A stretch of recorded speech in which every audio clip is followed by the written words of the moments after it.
சஷ்டியை நோக்க சரவண பவனார் சிஷ்டருக்குதவும் செங்கதிர்வேலும் பாதமிரண்டில் பண்மணி சதங்கை கீதம் பாட கிண்கிணியாட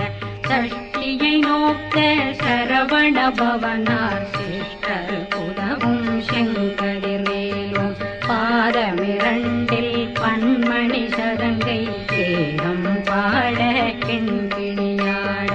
மைய நடனம் செய்யும் மயில் வாகனார் கையில் வேளாளனை காக்கவே